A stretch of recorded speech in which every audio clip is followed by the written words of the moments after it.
capped over, and then that larva gets capped over, right, and it spins its cocoon inside there, and it starts to go through metamorphosis. And what happens is the female mites are going into that cell. They're basically being imprisoned with that larva in the cap cell, and then it waits about 60 hours, and then every 30 hours thereafter it starts laying eggs. The first one is a male. It will develop into a male mite. Thereafter, they are female mites that will be laid eggs that will develop into female mites every 30 hours. Now, once the bee has completed its pupation in there, once it's gone through that metamorphosis and it emerges out, only sexually reproductively mature female mites, that's a mouthful, basically only the ones that can reproduce will come out and live and carry on the future generation. So the mites are reproducing inside and mating inside those cells. Now here's the thing. While in there, what happens is the female mite that goes in there to lay eggs, one of the things she does is she bites through the exoskeleton of the developing bee. And the reason being is that the eggs that she lays and those baby mites, if you will, don't have the mouth parts sufficient to bite through that exoskeleton. So she bites through that exoskeleton and then sort of marks her territory. She defecates on the bee to mark that spot that those other mites then know, all right, here's where I can go to feed. So you've got these mites now feeding on the developing bee. And then again, only the mature ones emerge out. And they're spread through close to close contact, right? You've seen, you beekeepers that are in the audience, you've seen how bees sort of communicate with one another. They brush up against one another. They've documented mites transferring from bee to bee out on blossoms, out in nature. So even if you are miraculously able to get a mite-free colony while you're out in nature, your bees are gonna pick up mites from my bees, you're welcome. And they're gonna bring them home. There's this other thing that's going on. Oh, let me just point out the worker versus the drone there. Drones, who was here yesterday for my talk? Anyone? How long is a drone cat? A drone cell cat? Pop quiz. You didn't know it was gonna be audience participation. Oh, yeah. 15 days. Well, I'll give it to you, 14 on average. A worker is 12. Those two, because I specifically said yesterday, remember these numbers, right? I specifically said because it's going to come up, and here's why.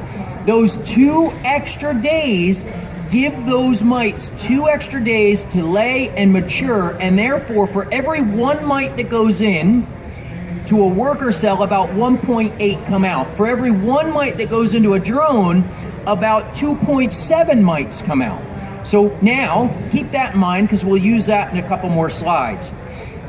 The other thing that's happening here is this notion of what we call, and this is actually the terminology we're using, Varroa bombs. Have any of you heard of the Varroa bomb? Okay. So for those of you that don't, or haven't rather, here's what happens. I'm a terrible beekeeper. I'm not doing anything for my mite. I'm not doing anything to control mites. And that colony now is spiraling downhill rapidly. And one of 2 things is going to happen to that hive. Either the bees that are in there get so sick that they're going to say, enough is enough, we're jumping ship, we're going someplace else in hopes of a better life. And we call that absconding. So they abscond.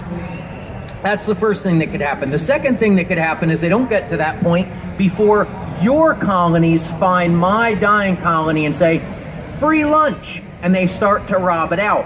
And in doing so, through that bee-to-bee contact, they pick up all those mites that I have so wonderfully bred inside my hive because I haven't done anything about Varroa, and they take them home. The Varroa bomb is amazing.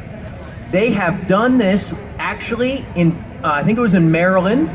They found hives that were collapsing from Varroa, and they went in and marked workers. Imagine trying to find the queen in that colony, with all these marked workers. They marked workers, and they let the hive collapse. They let it die out. Then they went and surveyed all the hives in a several mile radius of those hives that were collapsing. And do you know they found those workers, those marked workers, in just about every single hive in a 1.8 mile radius? That is the Varroa bomb. That colony dying and exporting those bees and thus those mites into all those colonies in a 1.8 mile radius.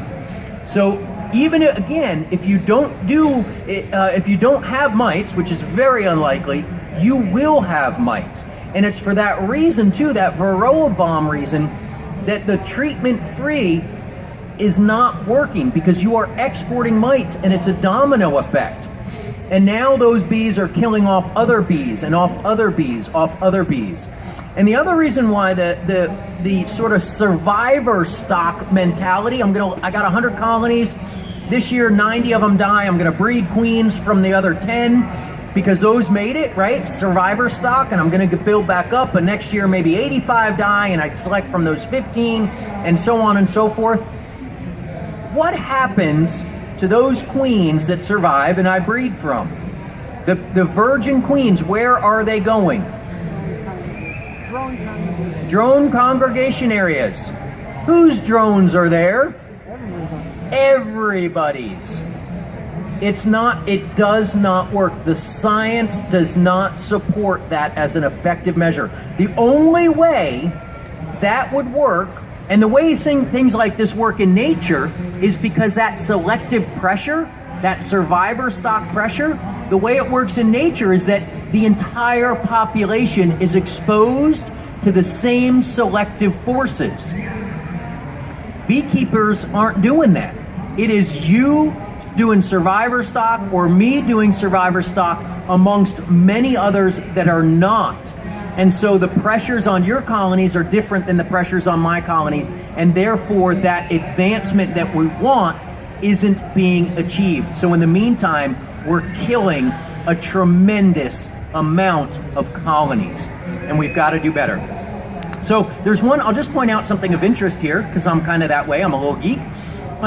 There's an error on this slide, and we learned this about a year and a half ago by a really smart graduate student. Bees do not suck hemolymph.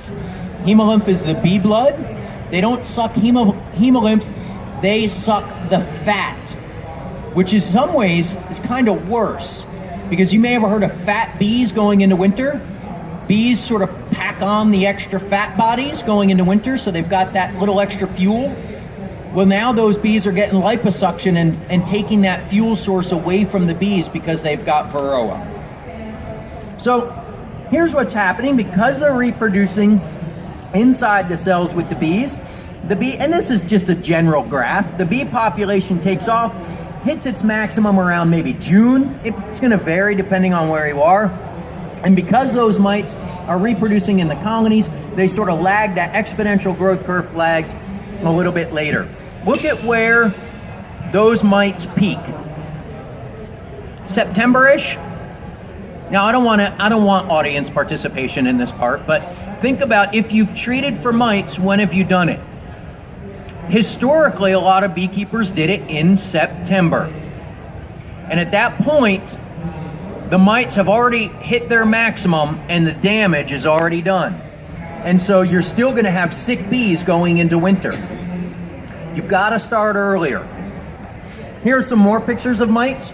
Also, one of the few symptomatic expressions of a high mite load.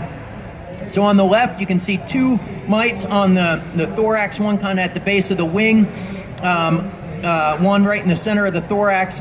And on the right side, you can see some mites, and notice those wings all shriveled up. This is deformed wing virus. And here's where the plot thickens, because Varroa really aren't the problem. It's what they're bringing to the equation, which are the viruses that are the problem. So let's go back to some of those analogies that I used at the beginning. You've got a tick, and it's attached to you, and you don't know it, and now a few weeks later you've got these red spots all over your body. and you've got Lyme disease.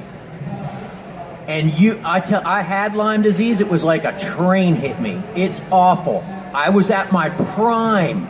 I was in my 20s. I was hiking miles, literally miles as an ecologist through the mountains in New York State. I mean, I long for those days. But I got sick with Lyme disease, not because of the tick, but because the tick transmitted that disease to me. And that's what caused the problem. Same thing, let's think about mosquitoes. Zika virus, West Nile virus, malaria, you name it, you get bit, and it's several weeks later that you're still sick, long after you killed the mosquito, you killed the pest, but now you're infected with these viruses and you're sick for weeks later.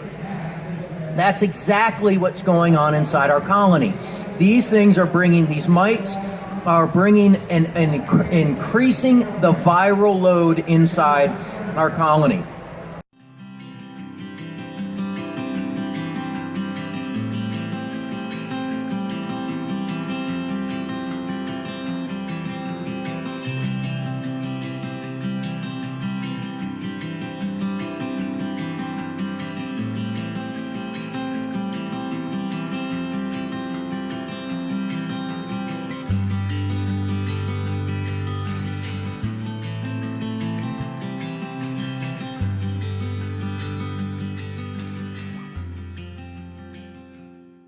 Day works whether you're in Maine or Florida or Washington or Arkansas or Texas or Oklahoma or Kansas. It doesn't make any difference if you adjust two things. One is timing, when you do things, and then the other thing is specific plants.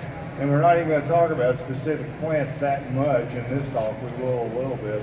But the Texas Bug Book and the Texas Gardening the Natural Way, which is my great big book, that's kind of a compilation of all my books that they have over there. It's good wherever you are. Plus, the big book has another advantage. If you don't like it very much, it's so big it makes a darn good door stop, so you can use it for that. We got to meet up with Eric. Any of you in the greenhouse business?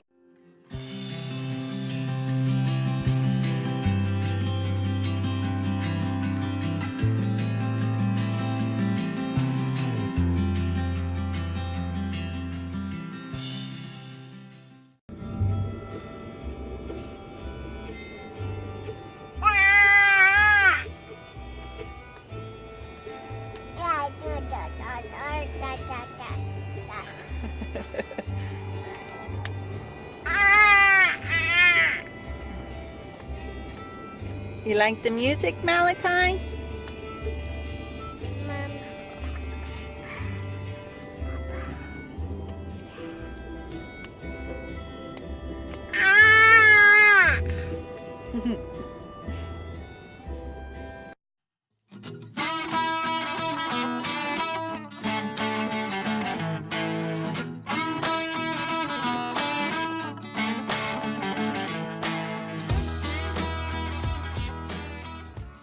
Hey Cloud Hoppers, thanks for watching the video. Push the thumbs up to like the video. Also hit that subscribe button, also the bell, so that you can get notifications when our videos come out. Check us out on our social media pages too. We have Facebook and Pinterest, and soon we'll have Instagram. The links are below. Bye, y'all. Bye. Good job.